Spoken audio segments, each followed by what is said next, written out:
बच्चों, आज की इस वीडियो में आपका बहुत बहुत स्वागत है। मैं गद्य पाठ एक बड़े भाई साहब का प्रश्न उत्तर करा रही हूँ।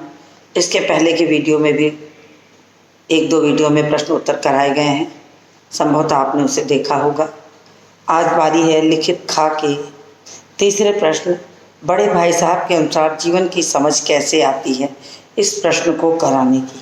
तो बड़े भाई साहब के अनुसार जीवन की समझ उनकी समझ से ये था कि सिर्फ किताबें पढ़ने से नहीं आती।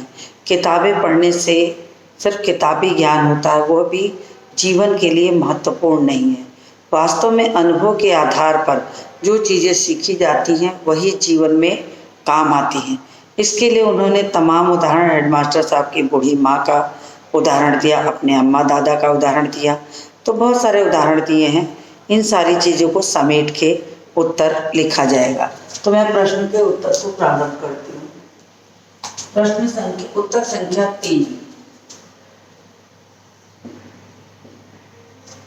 उत्तर संख्या 3 कि बड़े भाई साहब के अनुसार जीवन की समझ कैसे आती है।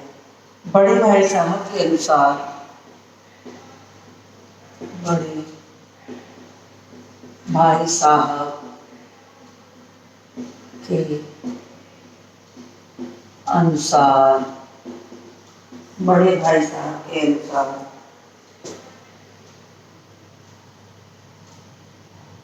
जीवन की समझ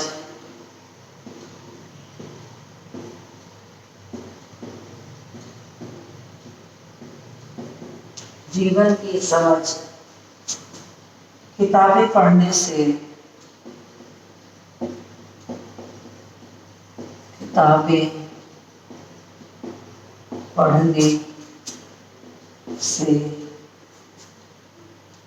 नहीं आती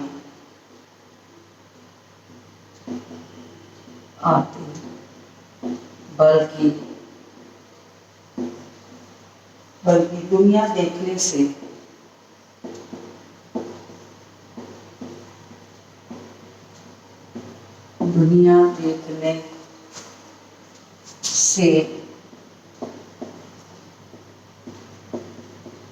आती है। उनका मानना ये है कि किताबें पढ़ लेने से सिर्फ किताबी ज्ञान तो हो जाता है, मगर दुनिया देखने से सारी चीज़ें समझ में आती हैं।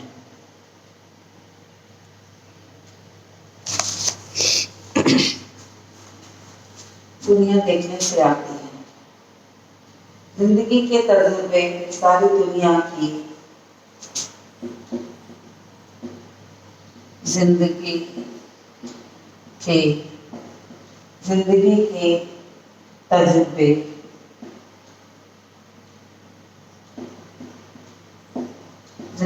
के तजुर्बे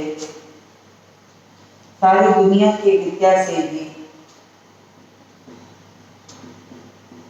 सारी दुनिया की विद्या से भी ज़्यादा महत्वपूर्ण है।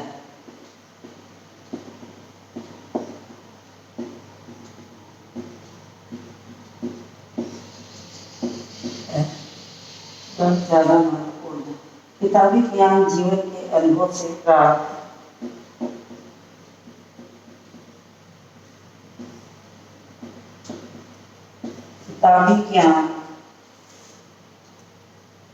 जीवन के अनुभव से प्राप्त ज्ञान की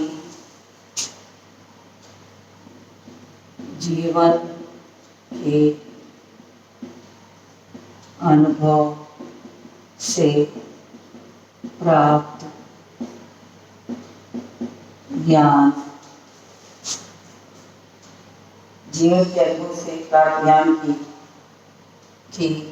बराबरी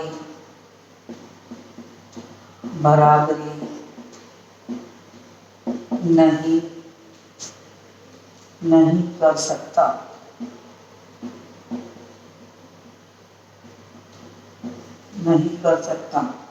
क्योंकि पुस्तकों से प्राप्त ज्ञान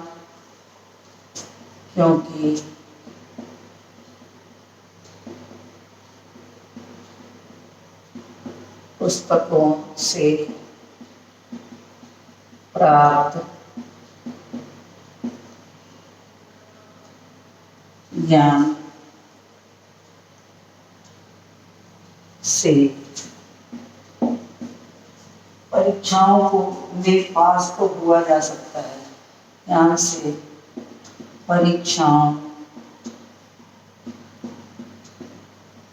में पास तो हुआ जा सकता है, पुस्तकों से पास तो हुआ जा सकता है, लेकिन इनसे जीवन के लिए लेकिन इनसे इनसे जीवन के लिए इनसे जीवन के लिए जरूरी व्यावहारिक जरूरी व्यावहारिक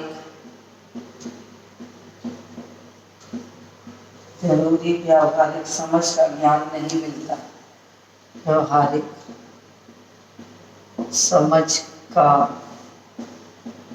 ज्ञान नहीं मिलता। जो जिंदगी को सही ढंग से जो जिंदगी को सही ढंग से वो जिंदगी को सही ढंग से चलाने के लिए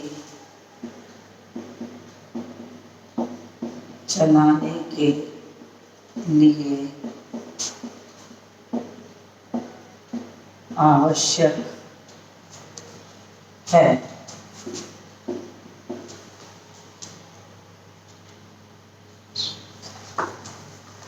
इनको चलाने के लिए आवश्यक है।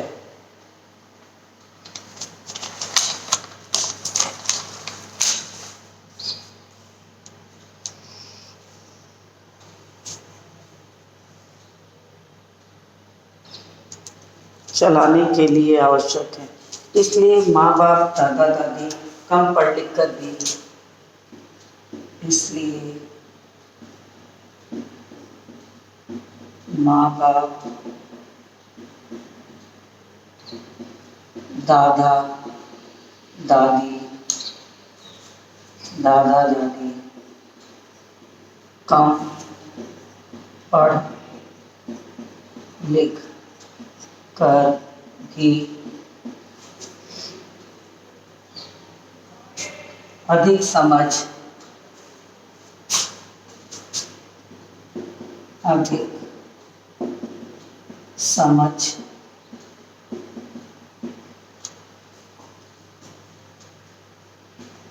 रखते हैं। वे घर खर्च,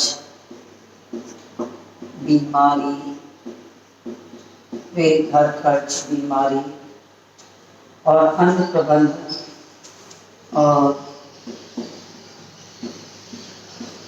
अन्य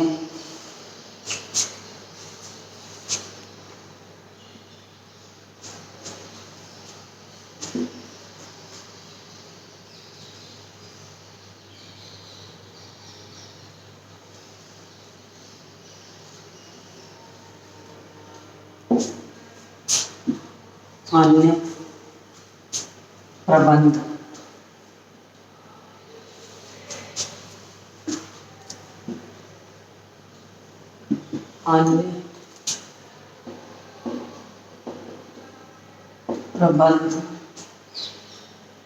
पढ़े लिखों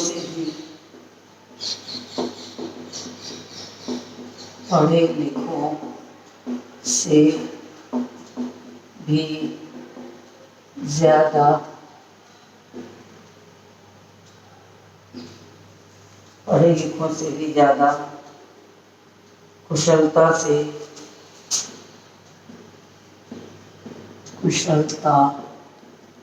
से कर लेते हैं। हेडमास्टर साहब से भी अधिक हेडमास्टर साहब से भी अधिक कुशल उनकी बूढ़ी माँ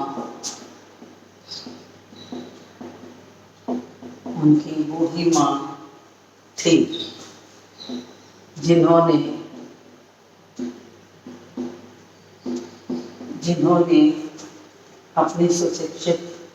जिन्होंने अपने सुशिक्षित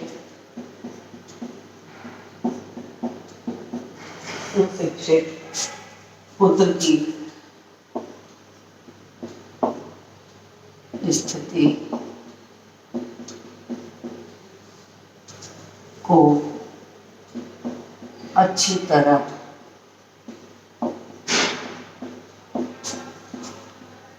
संभाल लिया।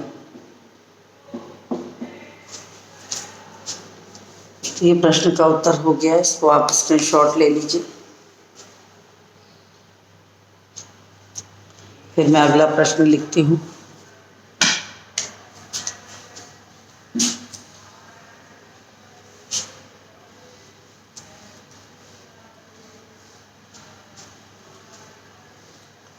अगला प्रश्न है, छोटे भाई के मन में बड़े भाई साहब के प्रति श्रद्धा क्यों उत्पन्न हुई? तो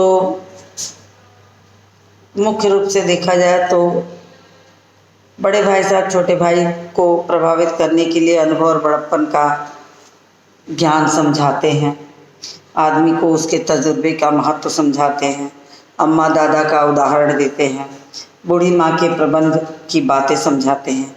सब कुछ सुन करके छोटे भाई के मन में बड़े भाई के प्रति श्रद्धा उत्पन्न हो जाती है कि वही तो है जो उसे इस समय चलना सिखाता है। संभवतः उसी के कारण उसका जो कक्षा में अव्वल आने वाली बात है संभव हो पाई है, इसीलिए उसके मन में श्रद्धा उत्पन्न होती है। तो मैं आगे के प्रश्न को करती हूँ। प्रश्न है प्रश्न संख्या 4, उत्तर संख्या 4। बड़े भाई साहब के अनुसार छोटे भाई के मन में छोटे भाई के मन में बड़े भाई साहब छोटे भाई के मन में बड़े भाई साहब के प्रति श्रद्धा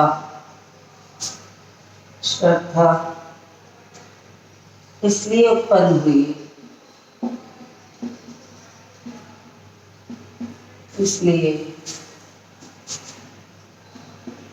उत्पन्न हुई क्योंकि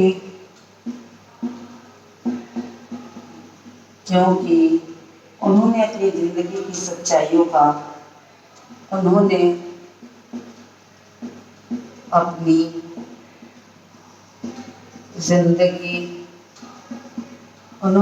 जिंदगी की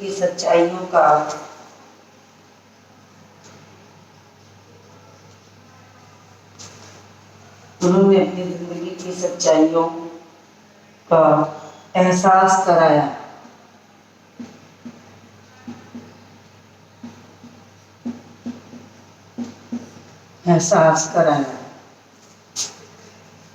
और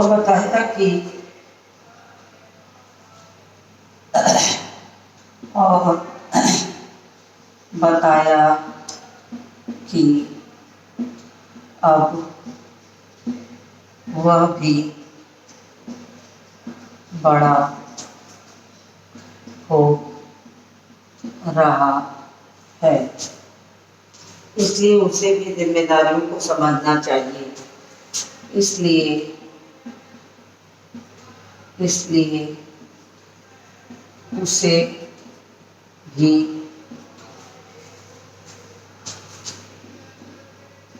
जिम्मेदारियों को समझना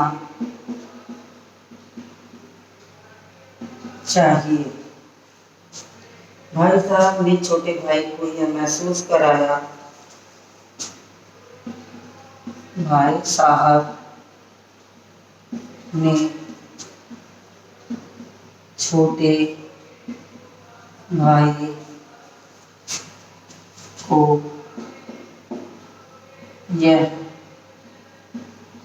महसूस कराया। छोटे भाई को यह महसूस कराया कि उनके होते हुए कि उनके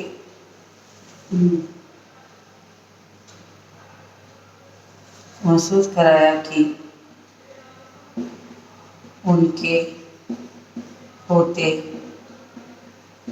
हुए वह गलत राह पर नहीं चल सकता, गलत राह पे नहीं चल सकता।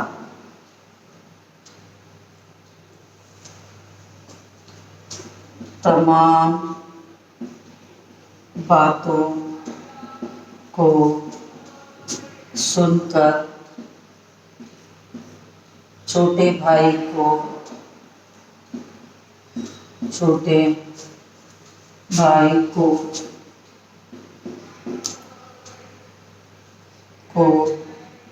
अपनी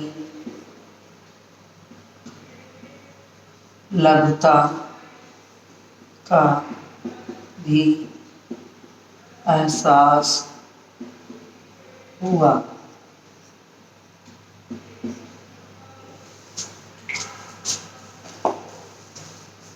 लगता का भी एहसास हुआ।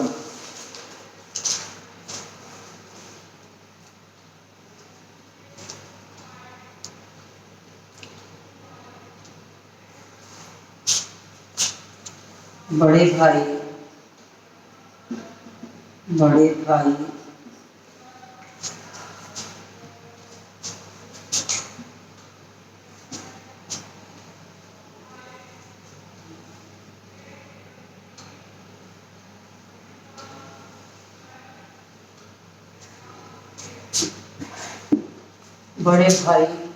ने तमाम उदाहरण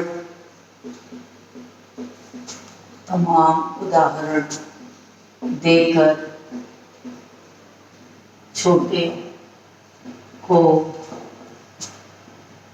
उसकी पोजीशन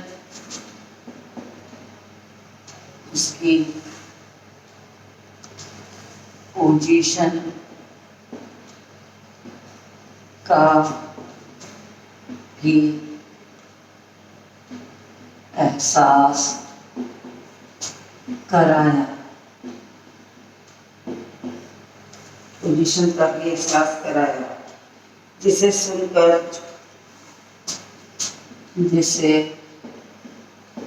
सुनकर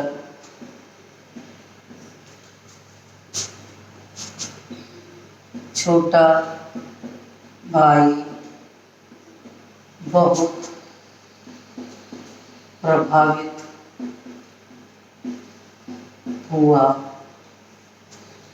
और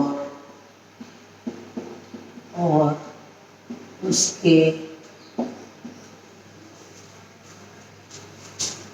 मन में बड़े भाई के प्रति श्रद्धा उत्पन्न हो गई। ये प्रश्न का उत्तर है, स्क्रीनशॉट ले लीजिए।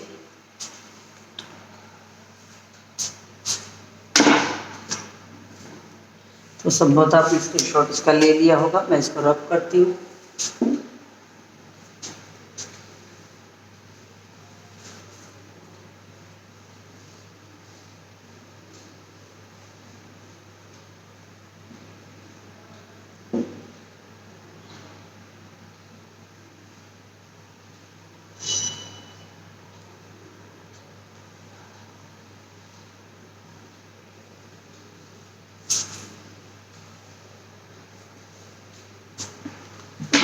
इसके बाद का प्रश्न है, बड़े भाई की स्वभावगत विशेषताएं बताइए। कि बड़े भाई के अंदर कौन कौन से गुण थे, किन किन स्वभावगत विशेषताओं का उल्लेख यहाँ पर किया गया है, वो आपको यहाँ बताना है। तो मैं इसको भी लिखने चल रही हूँ।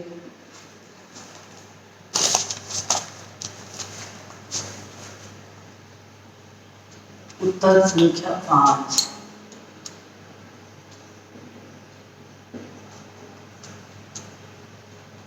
बड़े भाई साहब महत्वाकांक्षी थे।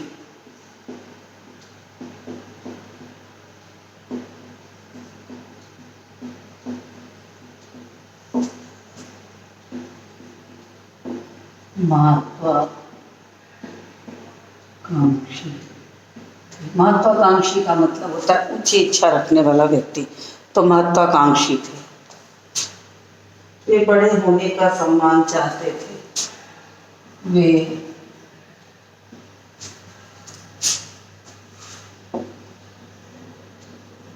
बड़े होने का सम्मान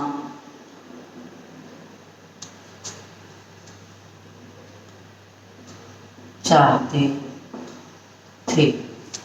वे बड़े होने का सम्मान चाहते थे। वे स्वयं को छोटे का वे स्वयं को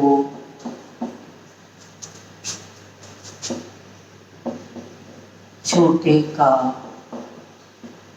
संरक्षक, स्वयं को छोटे का संरक्षक सिद्ध करने में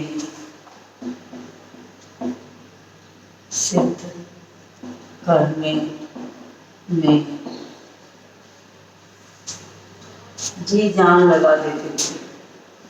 जी जान,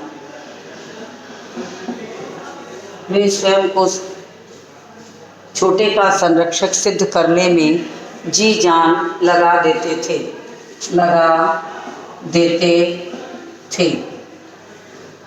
तो ये सारी चीज़ें के साथ साथ अब हमें कुछ पॉइंट भी देना होगा, जिसमें मैं पहला पॉइंट बना देती हूँ कि घोर परिश्रमी और धुन के पक्के। तो बड़े भाई में ये चीज़ें मिलती थी, घोर परिश्रमी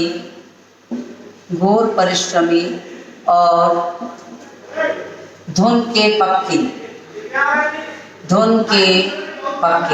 मतलब बड़े भाई की जो कहानी है उसमें उन्होंने ये कहानी में प्रेमचंद जी ने ये दिखाया है कि बड़ा भाई बिल्कुल बहुत परिश्रमी था। जी जान लगाकर परिश्रम करता था, जी जान लगाकर अपने कार्य को करता था। ये अलग बात है कि वो सफल नहीं होता था तो लोगों को लगता था वो परिश्रम नहीं करता, लेकिन धुन के पक्के थे। अगर ठान लेते थे तो उस कार्य को करके ही संपन्न होते थे। उसके पीछे वो दिन दिन भर आँख फोड़ फोड़ कर पढ़ते थे कि पाठ्यक्रम का एक एक शब्द चाट डालते थे। तो उसी के आधार पर है बड़े भाई साहब को पढ़ाई करने की विधि। बड़े भाई साहब को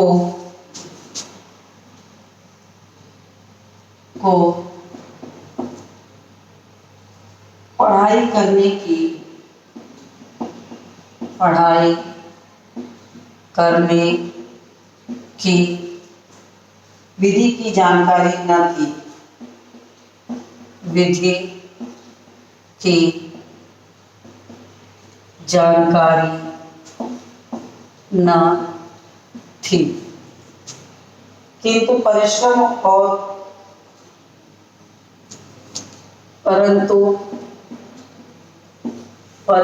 में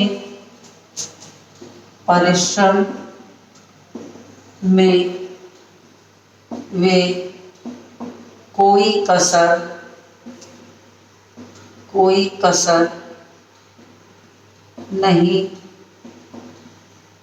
छोड़ते थे। वे 3 बार फेल होकर भी वे 3 बार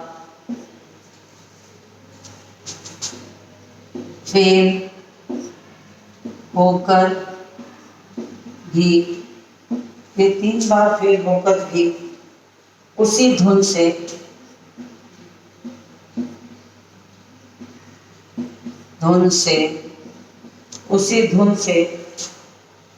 3 बार फेल होकर भी वे उसी धुन से पढ़ते रहते।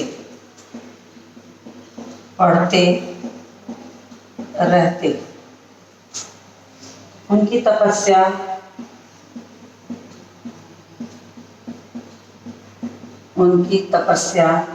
बड़े बड़े तपस्वियों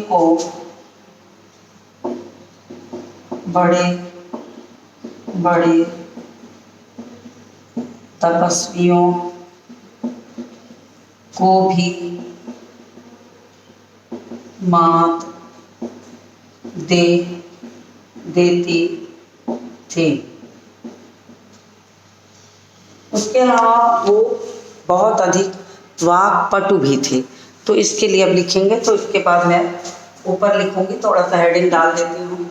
दूसरा हो सकता है वाक्पटु, बोलने में बहुत तेज थे।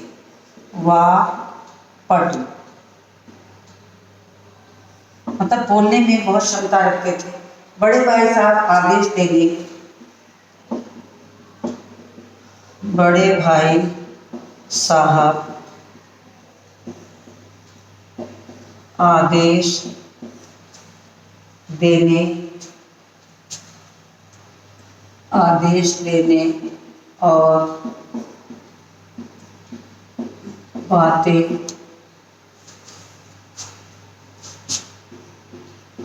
बनाने में बड़े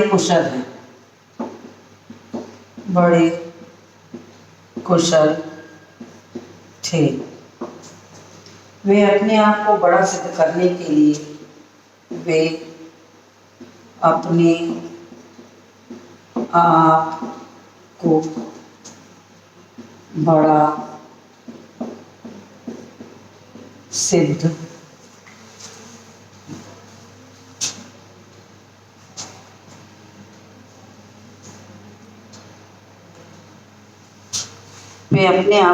सिद्ध करने के लिए हर तर्क जुटा लेते थे। कभी वे घमंडियों के कभी वे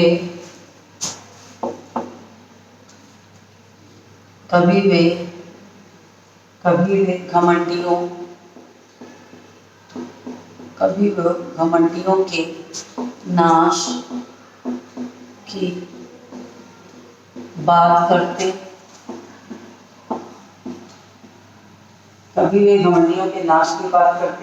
कभी कक्षा की पढ़ाई को कठिन बताते, कभी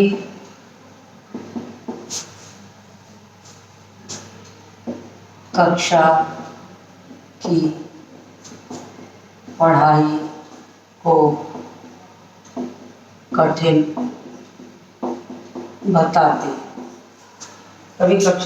को कठिन बताते, कभी परीक्षा और परीक्षकों को बुरा भला कहते, कभी परीक्षा और परीक्षकों को बुरा भला कहते, बुरा भला कहते तथा अपनी समझदारी की डींगे हाँकते।